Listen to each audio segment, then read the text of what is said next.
Welcome to the Treasury Update Podcast, presented by Strategic Treasurer, your source for interesting Treasury news, analysis, and insights in your car, at the gym, or wherever you decide to tune in. Welcome to the Treasury Update Podcast. I'm Jonathan, Media Production Specialist here at Strategic Treasurer, and today we'll be discussing the role of assessments in Treasury and Finance. Joining me today is Paul Galloway. Paul, welcome back to the podcast. Hey, thanks, John. It's always a pleasure to have these conversations with you. What type of assessments do you typically complete?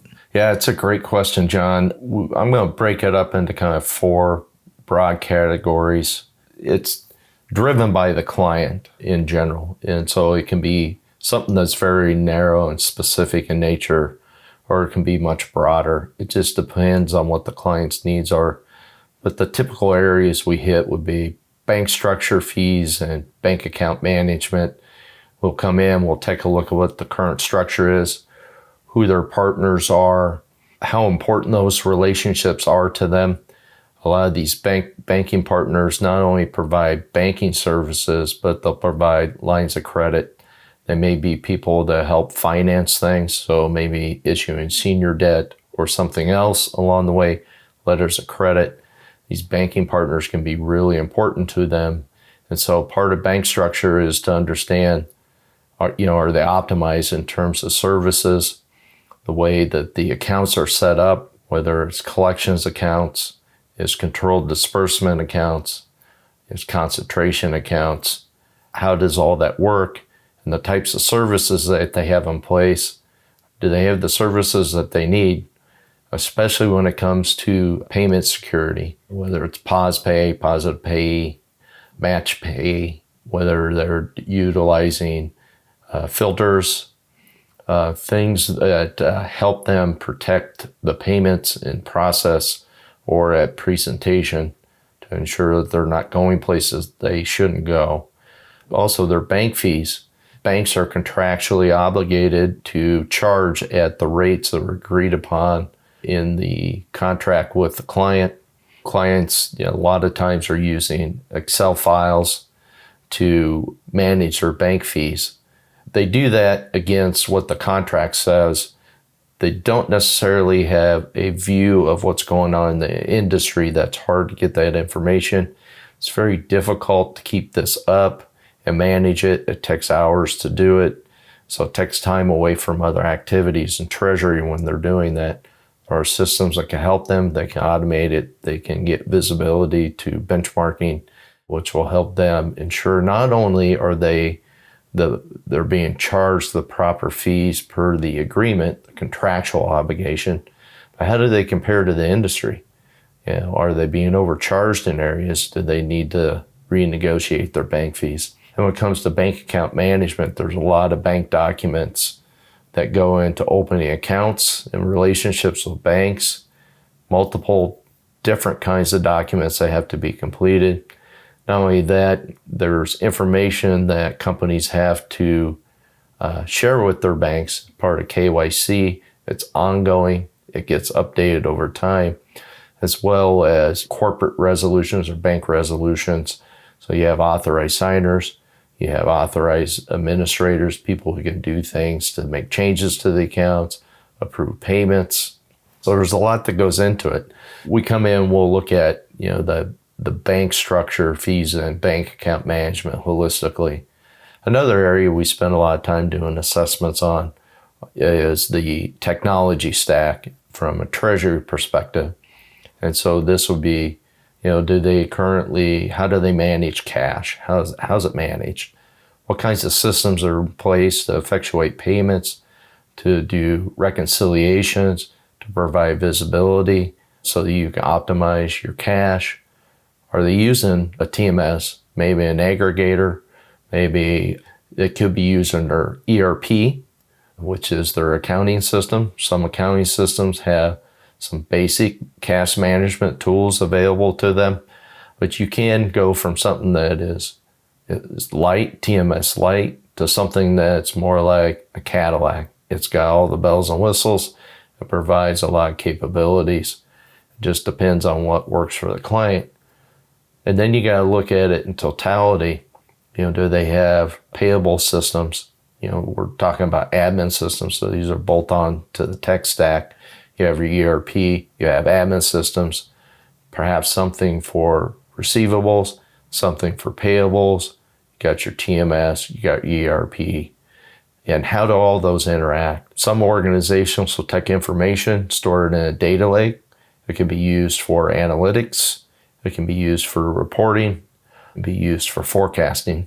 Some of these more sophisticated treasury management systems now have advanced forecasting tools in them. They're using the latest technology, machine learning, artificial intelligence. So when we look at a tech stack, we look at how everything currently functions, where there's gaps in automation, where there's opportunities to automate, perhaps reduce hours spent on manual tasks. Also will help the organization reduce the risk of a financial loss due to payment fraud. If you're not doing certain things, not utilizing your tools properly, you could be exposed. In today's environment, what used to work doesn't necessarily mean it's working today. Could be gaps. You want to get to leading practices, you got to start using some of the technology out there. Not all organizations are going to be perhaps as sophisticated enough or large enough to warrant a full TMS, so these more TMS light providers out there fill the gap for them, or an aggregator. So the technology stack can be really important to companies. I talked about payment security briefly. This is really something that's heated up quite a bit for us in terms of going out and doing assessments. And it's really important in today's environment because the fraudsters have become, the criminals have become more sophisticated. They're utilizing machine learning and artificial intelligence against companies, whether it's creating deep fakes, such as the one that happened in Hong Kong, where they had a phishing email that led to a Zoom call. They thought they were talking to their senior managers, the CFO. It looked like them. It sounded like them. The mannerisms were like them. It wasn't 100%, but it was enough to fool the Treasury team into sending out $25.5 million to 15 different banks. That happened about a year ago. That's pretty scary. And AI has gotten way more sophisticated. It's continuing to evolve, and it's getting better. It's getting harder for people to detect what's real and what's not real. So organizations really need these assessments today. And so when we go in, we're looking at systems, people, processes. We're wanting to understand the payment flows. Who has access? Who has control? What kind of blocks are in place? What prevents a payment from going out that shouldn't go out? How do they respond to a potential fraud? Are they fast in doing that? What kinds of systems are in place to help protect the treasurer of the organization? Can somebody come in from the outside and get it? Can somebody from the inside penetrate a system and use it for something to steal money from the company? So it's holistically looking at what that payment security is. We also are looking at training. Are they doing training? Have they got something that's done on a regular basis? Are they doing something intermittently as new frauds are perpetrated on companies and it's portrayed in the media? Are they taking the steps to protect themselves and make sure that their people are educated? Anybody that touches the payment, anybody in the company that touches the payment along the way needs to be educated. And the last piece is around penetration testing. When we say penetration testing, a lot of people say, well, our IT team, they do penetration tests. It's really cybersecurity that they're focused on, which is good. You got to do that. That's needed. What we're talking about is payment-specific penetration testing. Can somebody come in from the outside, get into a financial system that effectuates a payment, take control of it, and actually get one to initiate? Can they get a hold of a payment, change the instructions, and allow it to go out? So that's from the outside. Then there's from the inside, where we'll come in on the inside. We'll be allowed inside the systems. We'll try to get into systems that we shouldn't be able to get into and see if we can effectuate payment. So that inside-outside piece comes into play when you're looking at penetration test. This will help organizations figure out if they got any gaps and shore it up. So payment security is really important in terms of priority for organizations today. The last piece that we'll do, and this typically is part of a more broader treasury assessment, and a broader treasury assessment will incorporate the bank account management stuff I talked about earlier, the bank structure, fees, the technology stack. But the other component to that, this broader assessment, is looking at policies, processes, and procedures. A lot of times we find organizations have gaps along the way. Sometimes it's things aren't documented. It could be policies. It could be procedures. It could be processes. A lot of time though, you'll have companies say, well, we get our auditors that are asking and requesting information and making sure we've documented stuff. A lot of that is geared towards SOX compliance from an accounting perspective. It doesn't really get into the payment side of things and how those controls are set up. What are the policies for cash management, bank account management? All these things are tied to Treasury. And so we'll come in, we'll look at that. And that, there's one other P to that. So there's 3 Ps: policies, processes, procedures. The other one is around people. We'll also look at what people are doing. Do they have dual controls? Do they have segregation of duties? What are the things that they have in place that should be in place that aren't? Those are the 4 broad areas that we typically do from an assessment standpoint. Okay. Yeah, that's a pretty wide range of things to look at. Do you want to go into the importance of completing an assessment? The glaring one is around gaps. Are there gaps that are in their processes, procedures, their systems, the way that they do things, the things that their people do or aren't doing? Are there gaps there that could lead to a potential loss to the organization? And it could be people trying to steal money. It could be people that should be taking certain steps in a process and they're bypassing steps because it's quicker to do it if they bypass it, but might not necessarily be safe or correct. And so it's trying to find gaps in those areas, including systems. So when you think about systems, or the areas that are doing manual processes, anything that's done manually, either through spreadsheets or communication that's being completed manually that effectuates transactions, are they taking the right steps to mitigate risks? There are things that you can automate, and sometimes there's some things you just can't automate as part of the process. We look to automate as much as we possibly can with organizations. We look for that. 1, it's efficient, but 2, systems have tight controls on them. And so that's why that automation is important. Obviously it leads to efficiencies. However, you got to understand what are the compensating controls that they have in place. We want organizations to be effectuating their treasury functions with standards of good corporate conduct. You don't have to be the best at everything. You just need to make sure you're at that level where you have the right controls in place so that you're mitigating the majority of the risks that's out there. You might not be able to mitigate everything, and it might not be cost effective to mitigate everything. So there's certain risks that could be in place that, the controls for the most part take care of it. And what you do have in place mitigates the probability of having, a financial loss. So gaps are really, the big important piece of the assessments. Closing them, recognizing what they are, making recommendations to close them. The other piece is keeping current and up to date on what leading practices are, because what you do today isn't going to be good enough tomorrow. And the day after that, and I'm being, kind of a little facetious here, but the day after that, it's absolutely not good. You got to close the gap. Why?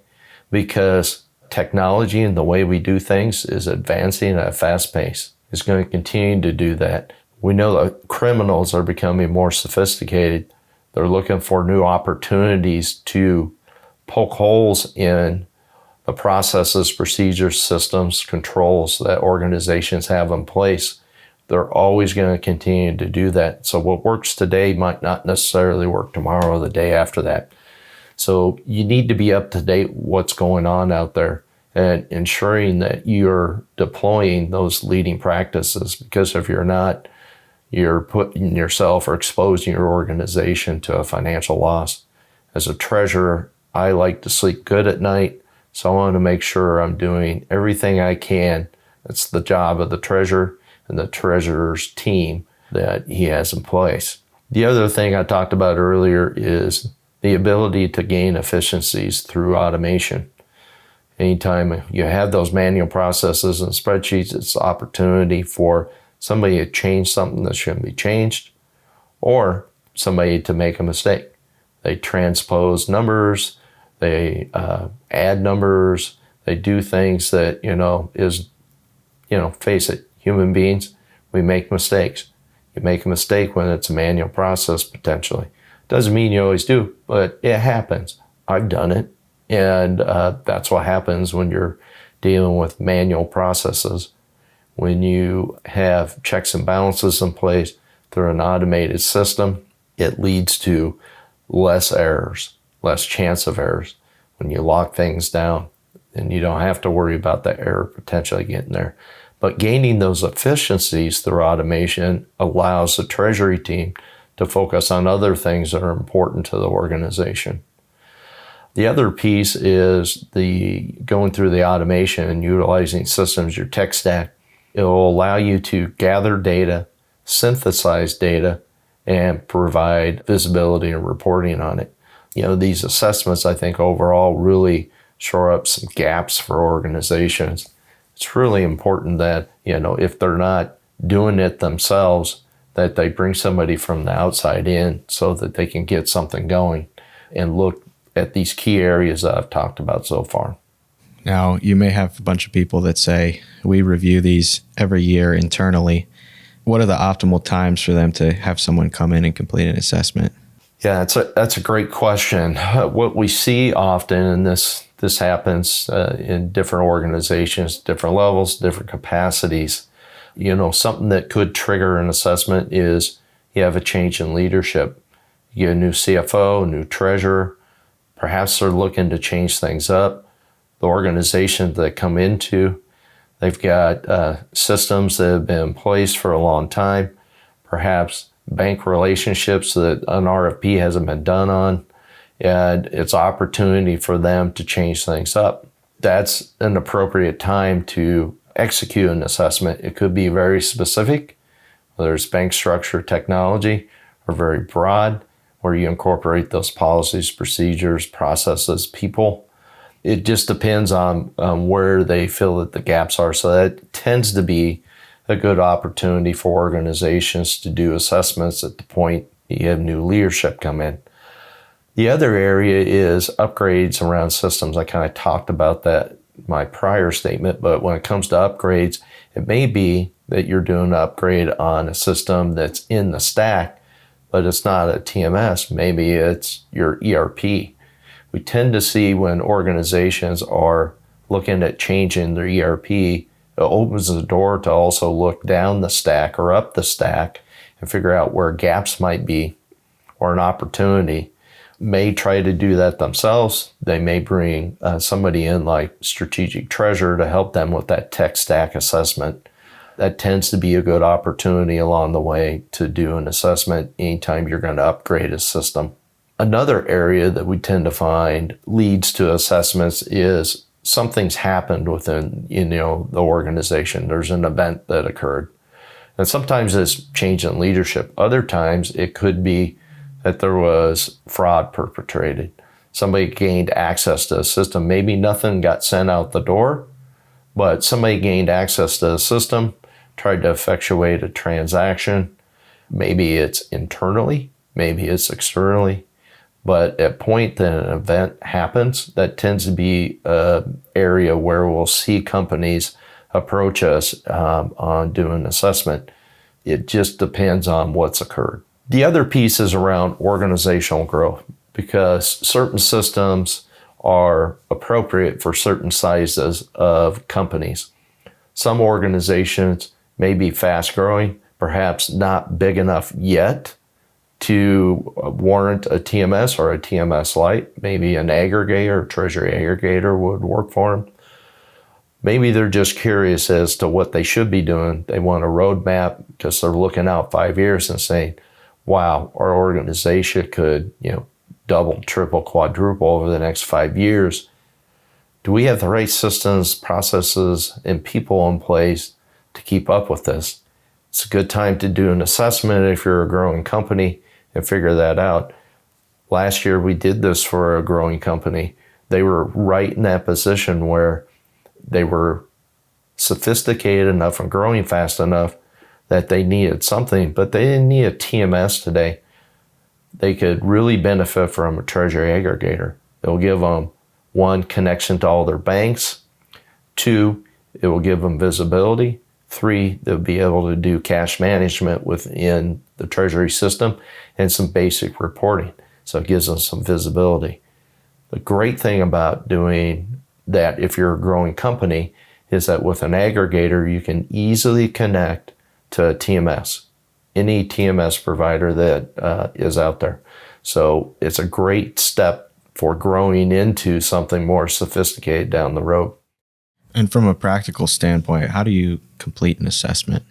When it comes to completing assessments, there's kind of some different phases along the way. We typically start with a documentation request. And when we do these documentation requests, we emphasize, and sometimes have to emphasize more than once to the client, just provide us what you have. We don't want them creating anything. We don't want it to be onerous on them. If there's gaps in documentation along the way, that's something that will be reflected in the assessment. It'll come out in the assessment. If there's a recommendation to be made on filling a gap with documentation. A lot of times we tend to see that's around policies, procedures, processes perhaps. That tends to be where the biggest gap in documentation is. It's also the way that we draw schematics in terms of bank structure and text structure and the flow and how things work. A lot of companies don't do it to the level we do. Some companies do, some don't. But the way that we do it is also focused on Treasury itself.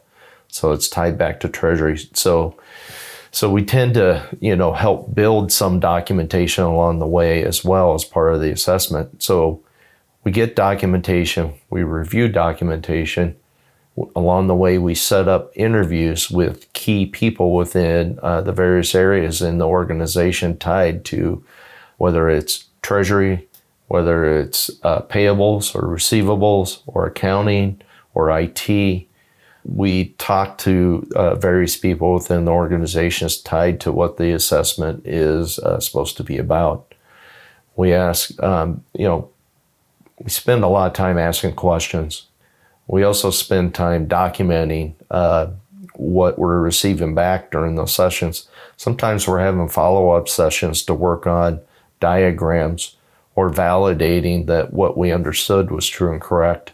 And once we've completed those interviews and reviewed that documentation, we'll write up our findings. So what we typically do is, we'll have an executive summary up front. We may have a slide that also, and this is pretty common, we have a slide that is a summary of key observations and recommendations. These are the things that would be high priority that we feel that the organization should act on. It's not everything. It is a summary. And then we'll have slides that will follow that will have diagrams that we, either it's bank structure or text structure or something else. And then slides that will show observations and recommendations. And sometimes companies like to have us prioritize. We've been doing that more often with our assessments. is with those recommendations, especially around the key recommendations, we'll help prioritize those so that the company can take action on what we're recommending. That tends to help support additional work on our end. We'll come in and help them effectuate some of these particular recommendations along the way. And so assessments tend to lead to additional work that needs to be completed. And we're looking out for the best interests of the organization. If they do an assessment and they don't act on the recommendations, then the assessment really is of no value in the end. You do an assessment because you intend to act on something. They intend to act on recommendations. And so sometimes what you see with organizations, whether we're doing payment security or bank structure or technology, we're also doing additional work to help them effectuate those changes. And, I think it's really important for organizations to have people that are experts in treasury, that have done this with other organizations multiple times. It's not the first time that we've done it. We've done this quite often. We know what we're doing, and we can help companies be really efficient in executing on the recommendations and getting things in place that need to be in place. Okay, and now the assessment is complete. What are some of the key action items? Yeah, I kind of alluded to this earlier. The key is that organizations have to take action, whether it's internally or with a third party. They need to take action. If they don't take any action, then they're not going to get the value out of the recommendations that were made. Sometimes organizations take a little bit longer to act on the recommendations. Sometimes they act quite quickly. It just depends on the company and where they're at in terms of priority. Sometimes they're dealing with competing priorities within the organization, and they might not get the budget to do what they want to do right away. But, we'll find that they come back to us at a later time if they deem that it's necessary and they're at a point where they can do it. We keep the relationship open. We make sure that they're getting the things done that they need to do. The other piece is that you get these you get this assessment with observations and recommendations. We feel it's really important that they're communicating this with key stakeholders within the organization. So when Treasury goes through this kind of assessment, they need to make sure they're providing visibility to people within the company. It's useful, helpful information, especially when senior managers are looking to make decisions or you're trying to prioritize recommendations with budget. It's pretty common within organizations that there's competing priorities. So making sure that they're sharing this information will help ensure that at least they're getting heard and gives them the opportunity to be in the pipeline from a priority standpoint and execute on recommendations. The other piece is that, sometimes they need support from a third party. I tend to find that a lot of organizations, even with people that have, years of treasury experience, there are some things that they know for sure, they're good at it, and there's areas that they're not aware of. That's where a third party who has deep treasury experience can come in and provide, fill in those gaps in those areas. So I think it's good to partner up with somebody that can really come alongside you and help you as you execute, on those recommendations. Cool. And if this triggered any questions for any of our listeners, what should they do? Reach out to us. I think we've got a link that we typically provide with these podcasts. We're more than happy to have a conversation. Maybe it leads to something else. Maybe it doesn't. But our door is always open to having a conversation and finding out, what are your needs? What are the things that are keeping you up at night? What are your pain points? We can help you think through those. We're more than happy to have a conversation around that. So don't hesitate to reach out to us. You've reached the end of another episode of the Treasury Update Podcast. Be sure to follow Strategic Treasurer on LinkedIn. Just search for Strategic Treasurer. This podcast is provided for informational purposes only, and statements made by Strategic Treasurer LLC on this podcast are not intended as legal, business, consulting, or tax advice. For more information, visit and bookmark strategictreasurer.com.